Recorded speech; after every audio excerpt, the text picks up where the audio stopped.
Welcome back to MidPoint, the viral poverty blogger. She's been called an author of Hand to Mouth, living in Bootstrap America. Linda Tirado joins us again.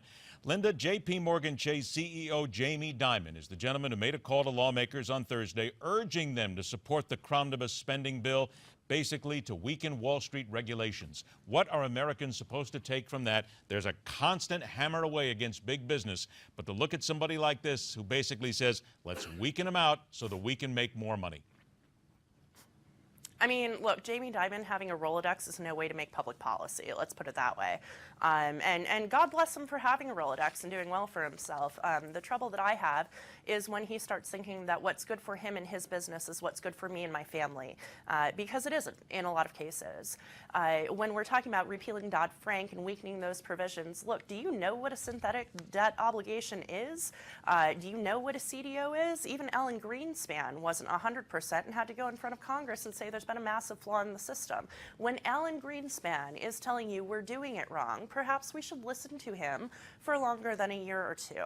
And to roll back provisions that were put in place so recently against just this sort of problem is actually a bit of lunacy. And to an average American, you have to look at that and say, why would you do that? If it's not about the money, if it's not about the campaign financing, if it's not about the PACs, the quiet support, why would you do that? I don't see the Citibank provisions and Jamie Dimon's gift to the banking industry as really any different than lifting of the campaign funding caps that we also saw in the omnibus bill, where now we can pretty much spend, I think, something like a third of $1 billion to each party if we want to.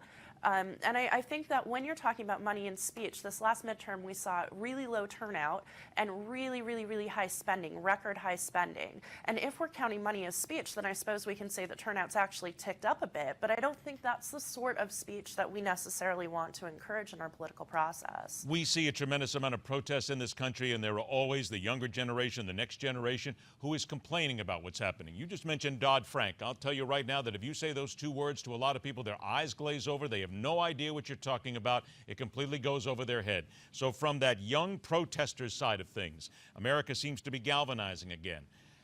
What are they supposed to do? Where are they failing to push this forward? Because it seems as if you want to push somebody to do something, you've got to be smart about it, you've got to be intelligent about it, and you've got to be able to get to them. What are these protesters and the younger generation missing? The time and the luxury and the energy of knowing what Dodd-Frank is. I am incredibly lucky. I was given a book deal. This is what I do for a living now. And more than that, I was given the blessing of being kind of a wonky nerd to begin with. That is a skill that I was born with. It's a thing that I just happen to have an interest in. A lot of people don't.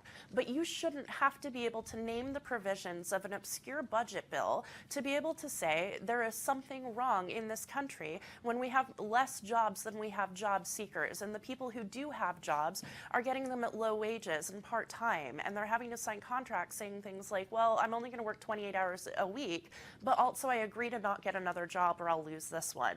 When we're living in situations like that, it doesn't matter. You could name Dodd-Frank, you could name it Barney Frank. It doesn't matter what you name it.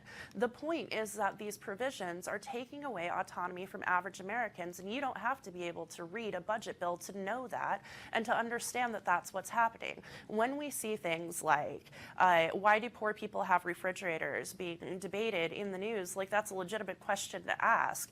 When we have things like Dodd-Frank, we do have the omnibus bill, but more importantly, we have people on the right and the left just saying, you know what, just don't even worry about it. It's a little above your head. That's problematic to me as an American, and it's problematic to all of these young protesters.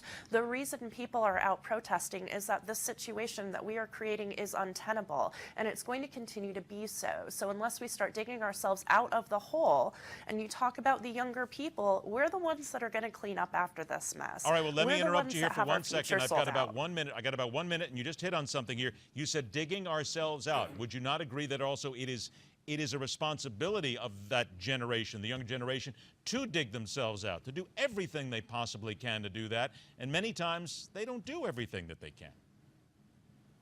Absolutely, but I would say in return, it's the responsibility of the older generations to clean up their own mess. It's not for them to leave it to us. That's what they've done. And trust me, we're digging as hard as we can. We work as hard as we can. We are a generation riddled with debt because we're putting ourselves through school, trying as hard as we can. If you have that kind of scenario, though, our futures aren't as rosy. We're the first generation that's going to have a worse future than our parents. And to look at us and say that that's somehow our fault at our ages, that's giving us a little more credit and power than we've been given thus far, I think. All right, this is a long conversation. I fear we're going to have it again because certainly, as you mentioned, it is one generation to the next, and it always seems to pass down, and that's unfortunate. Remind everybody once again, the book by Linda Tirado, it's called Hand to Mouth, Living in Bootstrap America. Linda, thank you so much for being here. I'm so glad that I could put you in a time machine and youthify you there for a little bit in the first segment.